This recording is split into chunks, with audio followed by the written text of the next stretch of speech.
एक समान एक आयु पर आकर हो जाते हैं, उनका व्यवहार भी ऐसा हो जाता है। फिर हम सोचते हैं या माता पिता ने इसी आशा से जो है आपको पाला पोसा कि आप बुढ़ापे का सहारा बनेंगे हमारा, तो उसके लिए उनकी सेवा करना, अपने पास रखना।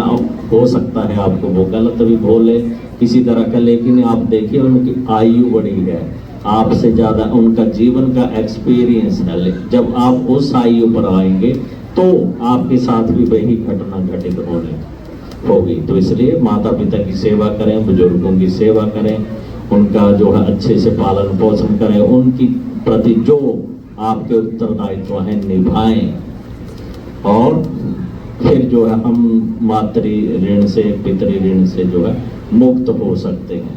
क्योंकि जैसे जैसे आप अपने जो सेवा करेंगे आपके बच्चे भी वही देखेंगे और वैसा ही आपके साथ व्यवहार होगा, ये निश्चित है। तो आपने स्वयं निश्चित करना है कि माता पिता की सेवा करें, अवहेलना करें, जो भी आप करेंगे वो आपको भी भुगतना पड़ेगा। और तीसरा है गुरु ऋण। तो गुरु ऋण क्या है? जो भी आपकी गुरु परंपराएं चली आ रही हैं, गुरु ऋण जो है हमारे शिक्षक भी हैं, पढ़ाई की हमने, माता पिता भी हमारे गुरु हैं। उसके बाद में जो आपके हैं आध्यात्मिकता उसमें जाते हैं, आध्यात्मिक गुरु हैं या गुरुष्ठ गुरु हैं, कोई भी हैं, तो उनका भी जो है सेवा करना, उनके वचनों का अनुसरण करना, उनका जो है समय समय पर उनके पास जाना, और कोई जो मार्ग है, जिस मार्ग के लिए आप प्रस्त हैं, उस मार्ग के बारे में जानकारी लेनी, आशीर्वाद लेना, और अपना जो है आध्यात्मिकता के दायरे को उसको बढ़ाना है, पूजा अर्चना करनी है। कुछ भी संशय है मन में तो वो उनसे बातचीत करें, और मान सम्मानों को हम, लेकिन जब हम कार्य चल पड़ेंगे तो आपको रास्ते अवश्य मिलेंगे, इतना तो सुनिश्चित है। क्योंकि बाबा जी ने आपसे सेवा लेनी है, करानी है, लेकिन उसके लिए सहयोग जो है, ये चीज़ें जो होती हैं संगत के सहयोग से ही होती हैं, ऐसे नहीं हो सकती। तो आप एक पूर्ण सहयोग के साथ आगे बढ़ें। बाकी यही विचार शक्ति की, अपनी विचार शक्ति, मन की शक्तियों को जगाएं। आजकल देखिए श्रावण मास चल रहा था, चैत्र मास है, श्रावण नवरात्र आ रहे हैं, तो इसमें जितना भी आप धूप दीप पूजा पाठ और सत्संग कीर्तन करेंगे उसका अनंत फल की प्राप्ति है। अभी नवरात्र आ रहे हैं, इनमें आप पूजा करें तो मन का शुद्धिकरण, क्योंकि खाने पीने में आपको अपने में विचारों में शुद्धिकरण लाना पड़ेगा। तो जब ये सारी चीज़ें जो है का शुद्धिकरण हो, तब आपकी तन मन की जो है शुद्धि होगी। और जैसे जितने भी आज के समय में देखिए आप रोग दोष भय विकार इतनी चीज़ें चल रही हैं, तो उसका कारण क्या है? क्योंकि हम इन चीज़ों से, पूजा पाठ नियम सत्संग, इनसे वंचित होते जाते हैं। और अपने इष्ट से जब हम सोचते हैं कि हमें ये हो रहा है, डर लग रहा है, प्रॉब्लम, तो क्यों, कमी क्या है उसमें? क्योंकि आप अपने इष्ट से, अपने गुरु से दूर होते जाते हैं। तो उनमें निकटता लाएं। निकटता कैसे आएगी?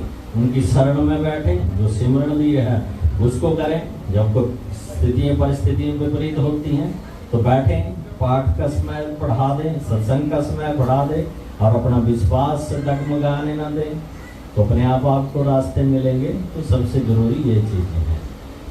इसलिए क्योंकि ज़्यादा जो है तर्क वितर्क जो है वो इन चीज़ों में नहीं चलते हैं।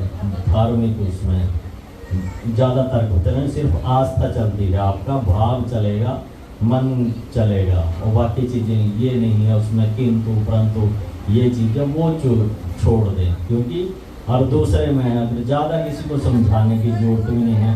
कहते हैं एक ज़्यादा समझदार को और मूर्ख को समझाना उतना ही मुश्किल है जितना कि पानी पर लकीरें खींचना है। तो उसमें ज़्यादा जो है आप अपना कार्य करें, समझा दे, बता दिए, अपना कर्म कर लिया। कि कोई मानता है नहीं मानता है तो वो उसके कमी है या उसका मन मस्तिष्क है।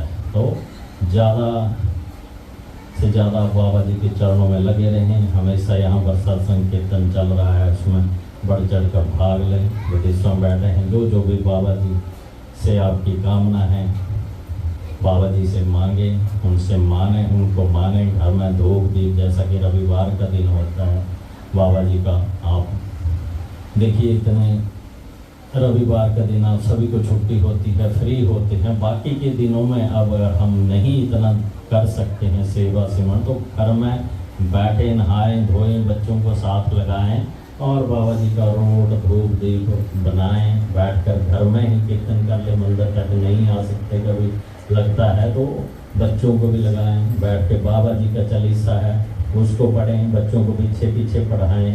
उनका मंत्र है, मंत्र उच्चारण कर लें। तो उससे आपके घर की जो एक शुद्धि हो जाएगी, नेगेटिविटी दूर हो जाएगी, नेगेटिव विचार आपके माने, और बच्चे भी इस तरफ जोड़ेंगे। साथ साथ में आपको बच्चों को भी इस तरफ जोड़ना पड़ेगा।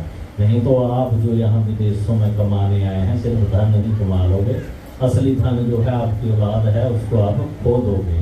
जो चीज़ें चल रही है कि बच्चे मानते नहीं, सुनते नहीं।